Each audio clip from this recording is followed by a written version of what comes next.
As part of its posturing around Ukraine, Russia has also increased its naval presence in the Black Sea region. This has brought under focus the notion of Black Sea security and the role of the Turkish straits, as well as the Montreux regime that governed transit passage through this important waterway.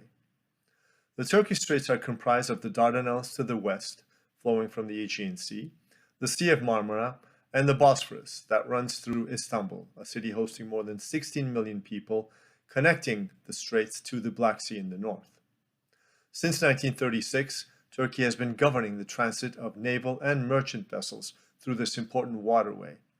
It is a historical maritime choke point, witnessing more than 48,000 vessels transiting annually, averaging more than 130 a day. These carry different types of cargo, ranging from crude oil to different types of commercial items. The historical significance of this strategic waterway continues today, as we can see from developments in the Black Sea. The short answer to the question as to whether Turkey can prevent Russia's access to the Turkish straits is no.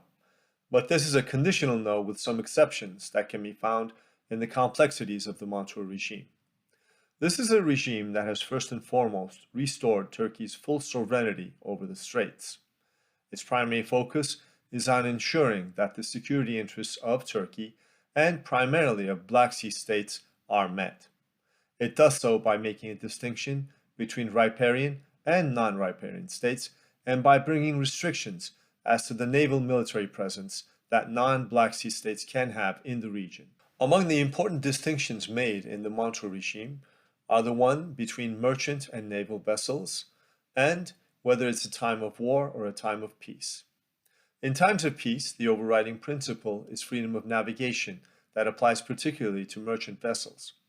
As far as naval vessels are concerned, there are certain restrictions that apply more stringently to non-riparian states as far as the duration of stay they can have in the Black Sea and the total tonnage that they can have present at the same time in the Black Sea area. If Turkey itself finds itself in a state of war, it is accorded with full discretion as to who can transit through the straits. But if Turkey is not in a state of war, while it can still restrict the transit of belligerent powers, Black Sea riparians are accorded with an advantage. If any Black Sea riparian state, for example Russia, is in a state of war while Turkey is not, it would still retain the right to have its naval assets that may be outside of the Black Sea use the Turkish straits to return to their home bases in the Black Sea region. Therefore, there are certain circumstances, particularly if Turkey is at war, where Turkey would be able to restrict access to the Turkish straits, including for the Russian Federation, but these are under extreme circumstances and exceptions.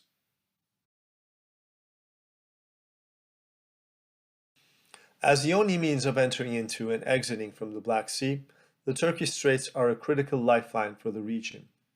This makes them important for all riparian countries, including for the Russian Federation. And this is precisely why, historically, Russia has shown interest in controlling the straits if it could.